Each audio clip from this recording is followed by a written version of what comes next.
Hello दोस्तों, नमस्कार। आज हम फिर से कक्षा 11 प्रबोधिनी का चतुर्थ पाठ प्राणेभ्यः संस्कृति श्रेष्ठा। प्राणों से भी संस्कृति श्रेष्ठ होती है, यह पाठ लेकर के आए हैं। इस पाठ में भारत की प्राचीन संस्कृति, सभ्यता, धरोहर को किस प्रकार से हमारे पूर्वजों ने, हमारे महान लोगों ने बचा करके अपनी संस्कृति की रक्षा की, जिन्होंने कि अपने प्राणों की भी परवाह न करके अपने शास्त्रों को, अपनी संस्कृति को, अपनी धरोहरों की रक्षा की, यह इस पाठ में है। तो आइए शुरू करते हैं इस पाठ को। सबसे पहले पाठ परिचय। श्रीहर्ष के शासनकाल में चीनी यात्री ह्वेन-सांग भारत में आया था, जिसके द्वारा लिखे यात्रा वृत्तांत के द्वारा हमें तत्कालीन समृद्ध भारतीय इतिहास और संस्कृति का ज्ञान होता है। ऐसी मान्यता है कि ह्वेन-सांग के जाते समय सैनिकों ने अपने प्राण देकर मूल्यवान भारतीय ग्रंथों की रक्षा की थी। प्रस्तुत पाठ में इसी ऐतिहासिक घटना का उल्लेख किया गया है। तो आइए शुरू करते हैं इस पाठ को। पुरा श्रीहर्षः भारतस्य महान सम्राट आसीत्। पुरा प्राचीन समय में श्रीहर्ष भारत के महान सम्राट आसीत् थे। प्राचीन समय में भारत के महान सम्राट श्रीहर्ष थे। तस्मिन् काले ह्वेन-सांग, उन्हीं के काल में, उन्हीं के समय में ह्वेन-सांग नाम चीनी देशीय यात्री, ह्वेन-सांग नाम का एक चीन देश का यात्री भारतम आगतवान, भारत में आया। सह भारते अनेकेषु स्थलेषु अटितवान्, वह भारत के अनेकों स्थलों में घूमा, भ्रमण किया उसने। जनानाम व्यवहारं च ज्ञातवान्, और घूमने के पश्चात जनानाम माने लोगों का जो व्यवहार होता है उसको उसने जाना, समझा। भारतीय वस्तूनि च संगृहीतवान्, और भारतीय वस्तुओं का उसने संग्रहित अर्थात एकत्रित किया। जो जो उसे भारत की ऐसी वस्तुएं लगी कि इनको मुझे अपने साथ ले जाना चाहिए, उनको उसने इकट्ठा किया। सह स्वदेश गमनतः पूर्वम राजानाम हर्षम दृष्टवान। सह, वह कौन, जो ह्वेन-सांग था, चीन देश का यात्री, स्वदेश गमनतः, जब वह स्वदेश अपने देश को जाने से पहले, पूर्वम माने पहले, राजा नाम हर्षम, उसने राजा हर्ष को दृष्टवान देखा। तम स्वानुभवम निवेदितवान, तो वह उनसे मिला और स्व अनुभवम, अपने अनुभव को, भारत में घूमने के पश्चात जो उसे ज्ञान प्राप्त हुआ, जो उसका अनुभव था, उसने वह राजा से निवेदन किया, यानी राजा को बताया। तस्मै कृतज्ञतां च समर्पितवान, और उसने राजा को, तस्मै उनके लिए, कृतज्ञता व्यक्त की कि मैं आपके देश में आया, मेरा मान सम्मान जो हुआ, यहाँ मुझे जिस प्रकार की व्यवस्था मिली, उसके लिए मैं आपका धन्यवाद ज्ञापित करता हूँ।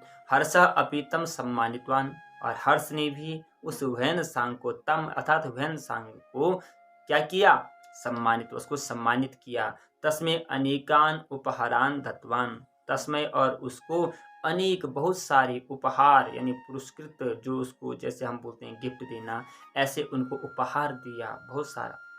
तस्य प्रयाणाय, प्रयाणाय माने जाने के लिए, जब वो अपने देश जाने लगे तो उनके जाने के लिए नौकाया, नौका की व्यवस्था कार्यत्वान की।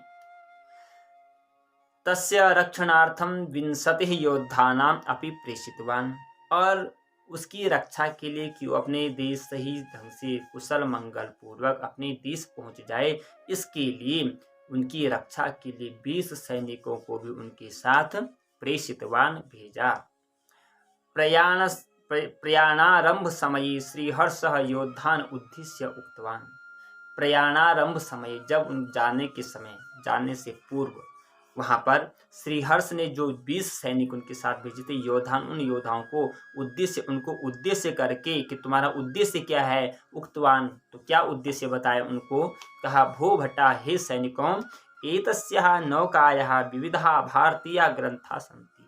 यह जो नौका है, इस नौका में विविधा, अनेक भारतीय ग्रंथ, अनेक भारतीय ग्रंथ है, अनेक विषय की, चिकित्सा की, ज्योतिष की, खगोल की, भूगोल की, आयुर्वेद की, वेद, उपनिषद, पुराण हैं, जितने भी हमारे शास्त्र ऐसे अनेक भारतीय ग्रंथ यह इस नौका में हैं। अनेकानि ऐतिहासिक वस्तुनि च सन्ति, और बहुत सारे ऐतिहासिक, जो हमारे इतिहास की सूचक है, जो हमारे इतिहास का ज्ञान कराती है, ऐसी ऐतिहासिक वस्तुएं भी हैं। एतानि भारतीय संस्कृति प्रतीकानि अमूल्यानि च। और यह जो धर्म ग्रंथ हैं, यह जो अमूल्य ऐतिहासिक वस्तुएं हैं, यह हमारी भारतीय संस्कृति, भारतीय संस्कृति की प्रतीकानि, भारतीय संस्कृति की प्रतीक है, यानी पहचान है। अगर ये चीन पहुंचेंगे तो वहां ये हमारे देश का द्योतक, हमारे देश की पहचान है, हमारे देश का ज्ञान कराएंगे। अमूल्यान, यह अमूल्य है, जिनका कोई मूल्य नहीं है। अतः एतेषां ग्रंथानाम, अतः इसलिए एतेषां ग्रंथानाम, यह जो ग्रंथ है, इन ग्रंथों का और वस्तुनाम, यह जो वस्तुओं का रक्षाणाम भवताम कर्तव्यम अस्ति, इन ग्रंथों का, इन वस्तुओं का आपकी भवताम, आपकी रक्षा करना परम कर्तव्य है, यही आपका दायित्व है। इसीलिए इसी निमित्त आपको इनके साथ भेजा जा रहा है। प्रयाण आरंभ समये, ये जब हो गया, ततः सर्वे नौकायाम उपविष्टवन्तः, ततः उसके बाद सर्वे, सभी जो वीर सैनिक थे, जो नौका चालक थे और वह जो ह्वेनसांग थे, वह सभी नौकायाम उपविष्टवन्तः, नौका में बैठ गए।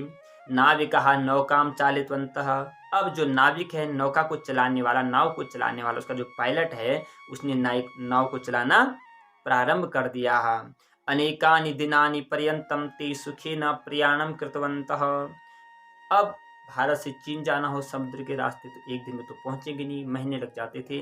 तो कहा जब अनेकानि दिनानि, बहुत सारे दिन जब पर्यंतम बीतते गए, तो ते सुखेन, वे लोग बड़े सुखेन आनंद पूर्वक जो है जाते रहे समुद्र, प्रयाणम कृतवन्तः, चलते रहे। एकस्मिन् दिने ते समुद्रे अकस्मात, एकस्मिन्, लेकिन एक दिन, ते उस समुद्र में, अकस्मात अचानक, उत्पन्नस्य चंडमारुतस्य, एक समुद्र में अचानक क्या उत्पन्न हो गई, पैदा हो गई, चंडमारुतस्य, प्रचंड हवा का वेग, तेज तूफान चलने लग गया।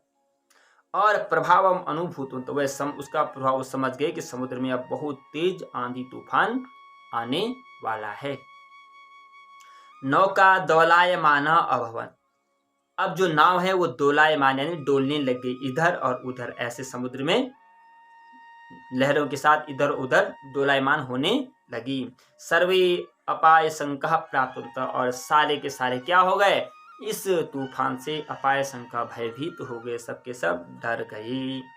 भीतः प्रधान नाविकः उक्तवान, अब जो प्रधान नाविक था, जो नाव को चलाने वाला था, वह भी डर गया, और वह उक्तवान, वह भी कहने लग गया, भो नौकायाम भारः अधिकम अस्ति, अरे नौकायाम, नौका में, अधिकम भार, अधिक भार हो गया है। झटिति एतानि पुस्तकानि ऐतिहासिकानि वस्तुनि च समुद्रे क्षिपन्तु, झटिति, जल्दी से, एतानि पुस्तकानि, यह जो पुस्तकें हैं, और ऐतिहासिक वस्तुनि, ऐतिहासिक वस्तुएं हैं, समुद्रे, इनको समुद्र में क्षिपन्तु, फेंक दो, समुद्र में डाल दो। और स्वप्राणान् रक्षन्तु, और अपने प्राणों की रक्षा करो। तदा नायकः अन्यान योद्धान उक्तवान, और ऐसा ही जब नाव चलाने वाले ने ऐसा कह दिया, तो जो वीर सैनिक थे, उनका जो सेनापति था, उसने भी उनसे यही कह दिया कि तदा, तब नायकः, जो नायक था, अन्यान योद्धान, अन्य सैनिकों को भी उक्तवान, कहने लग गया, योद्धा एषः अस्माकं अग्नि परीक्षा काल, हे योद्धाओं, हे वीर सैनिकों, यह जो समय है, अस्माकम, हमारी अग्नि परीक्षा का समय है, इसी समय ही हमारी परीक्षा का है। धर्म ग्रंथानाम ऐतिहासिक वस्तूनाम च भारतीय संस्कृति रक्षणम अस्माकम आद्य कर्तव्य, कहा जो हमारे धर्म ग्रंथ हैं और ये जो हमारे यहाँ ऐतिहासिक वस्तुएं इस नाव में हैं, इनका भारतीय संस्कृति रक्षणम, ये भारत की संस्कृति है और इनकी रक्षा करना अस्माकम आद्य कर्तव्यम, यह हमारा आद्य यानी पहला कर्तव्य है। हमें अपने प्राणों की रक्षा करना पहला कर्तव्य नहीं है, पहला कर्तव्य अपने देश की संस्कृति की रक्षा करना, अपने देश की रक्षा करना, अपने देश की जो ऐतिहासिक अमूल्य धरोहर है उनकी रक्षा करना। क्योंकि जब ये चीन जाएंगे तो तभी हमारे देश, वहाँ के लोग जाने कि हाँ, भारत के ग्रंथों में क्या है, भारत देश में ऐसी क्या चीजें हैं, तभी लोग हमारी संस्कृति से परिचित होंगे, विज्ञ होंगे।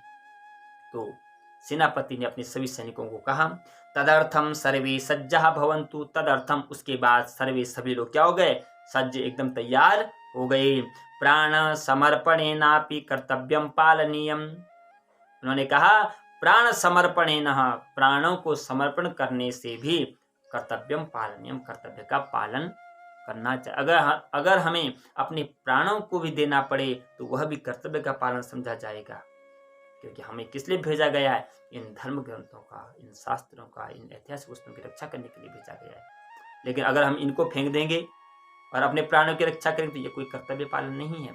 इसलिए यहाँ पे कहा गया प्राण समर्पणेन अपि, प्राणों को समर्पण करने पर भी कर्तव्य पालन, हमें अपने कर्तव्यों का पालन करना चाहिए। नायकस्य वचनम श्रुत्वा सर्वे योद्धाः, नायक से, उनका जो नायक था, सेनापति था, उसके वचन को श्रुत्वा, सुन करके, उसकी बातों को सुन करके, सर्वे योद्धा, सारे सैनिक झटिति, जल्दी से, एक एक करके, तृणमिव, जैसे घास की तरह, तिनके की तरह, स्व शरीरम एवं समुद्री क्षिप्तवंत, अपने शरीर को समुद्र में डालते गए, क्योंकि नाव को हल्का करना है। तो सर्वे समुद्रम क्षिप्तवंत, सारे समुद्र में एक एक करके कूदते गए। एवं प्रकारेण ते भारतीय संस्कृति, इस प्रकार से उन्होंने भारतीय संस्कृति की रक्षणार्थम, रक्षा करने के लिए स्वप्राणान समर्पितवंत, अपने प्राणों को समर्पित कर दिया। अत्याश्चर्यकरम एतद दृश्यम, अति आश्चर्यपूर्वक कर देने वाला यह जो दृश्य था, इसको दृष्टवा, देख करके, योत्सांग, जो वैन सांग था, उसके नेत्राभ्याम, उसकी दोनों आंखों से अश्रुणी, अश्रवन, आंसू निकलने लगे। उसने कहा धन्य है ऐसा देश जहाँ के वीरों ने अपनी संस्कृति के लिए, अपने शास्त्रों के लिए, अपने ग्रंथों के लिए, अपनी ऐतिहासिक वस्तुओं के लिए अपने प्राणों को हंसते हंसते, बिना किसी संकोच किए हुए और खुशी खुशी से समुद्र में कूद गए, लेकिन अपने धर्म ग्रंथों को, शास्त्रों को नहीं डूबने दिया। यही भारत की संस्कृति है, यही हमारी पहचान है। इन्हीं चीज़ों से आज विश्व भारत को जानता है, भारत के मानव का सम्मान करता है, इस देश की संस्कृति का सम्मान करता है। साथियों, आशा करते हैं कि हमें भी हमेशा अपने देश की रक्षा के लिए, अपने देश की धरोहरों के लिए, अपने देश की प्रत्येक वस्तु की रक्षा के लिए अगर अपने प्राणों का भी बलिदान देना पड़े तो उसमें भी हमें पीछे नहीं हटना चाहिए, बल्कि खुशी खुशी पूर्वक अपने प्राणों का बलिदान करना चाहिए। यही हमारा कर्तव्य पालन प्रथम कर्तव्य है। तो मिलते हैं आपको अपनी अगली वीडियो के लिए। आपको यह वीडियो जरूर पसंद आएगी, आप इसको लाइक, शेयर और हमारे चैनल को सब्सक्राइब जरूर कीजिएगा। धन्यवाद।